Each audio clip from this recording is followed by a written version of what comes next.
write an equation for this hyperbola. So you know what the hyperbola looks like. It looks either this way or it is something like this way, right? In high school, they do not rotate, so that's a good thing. So let's see which one it belongs to. Let's specify the things that they gave. They say foci at 0 and root 13. So 0 and root 13. Where's root 13? Root 13 is between root 9 and root 16, which means it's between 3 and 4, so somewhere here. I think 13 is closer to 16, so I kind of want to go over here. But I'm not sure 100% exactly where that is, and it does not matter either. So at least I got to be symmetric when I go to negative root 13. So that's where the foci are.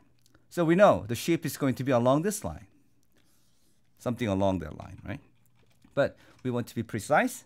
And they said the asymptotes are plus minus 5x. You know how to draw this. It's an equation of slope 5 and intercept 0. So 1, 5, and 1, 5. So it would be here, I think. And then it would be here. So that's the asymptote. And the other one is symmetric. So it's here to here. So that's the hyperbola you want to make. So where would it go? The hyperbola would go somewhere along here. That's how you can satisfy these foci and this asymptote. Okay, and then, well, what if we want to have the equation for this guy here? You need to find the box that they belong to. The box would be something like this. I shouldn't do that.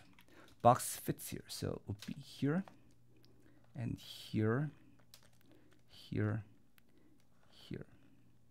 So we want to make a box that firmly corners on these asymptotes, and the hyperbola itself got to touch the end of the box.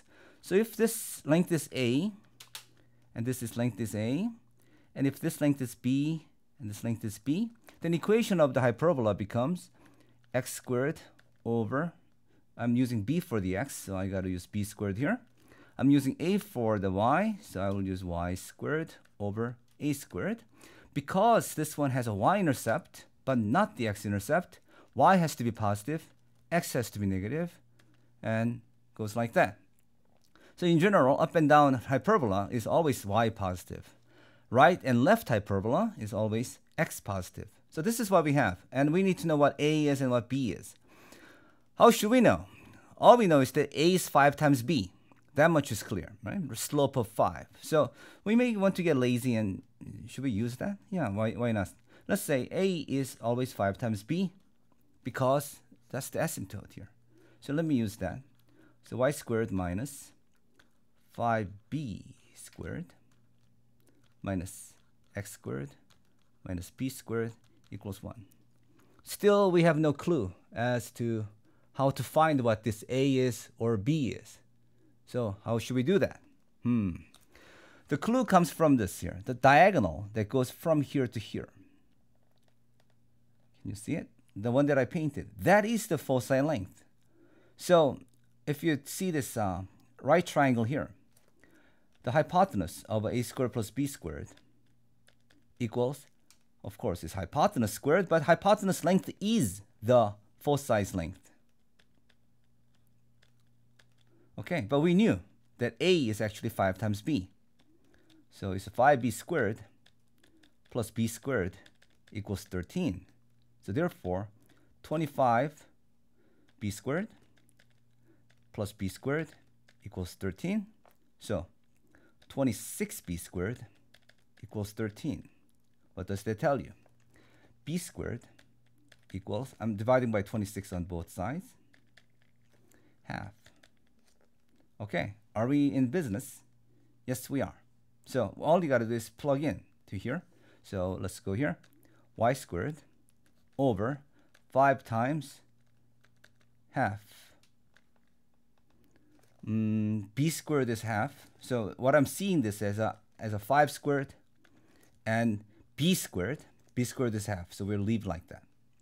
Minus x squared over b squared, which is half, equals 1. We could leave it like this. And that would be the correct answer, but it's not fully simplified. So what did I have? 5 squared, not 5 to the 5th. So this is 25. Half minus x squared minus half equals 1. But as you know, let me show you here. 1 over 1/2 is 2. So therefore, this 1/2 in the denominator becomes 2. So we can say 2y squared over 25 minus 2x squared over 1 equals 1. So this is the final answer to this question.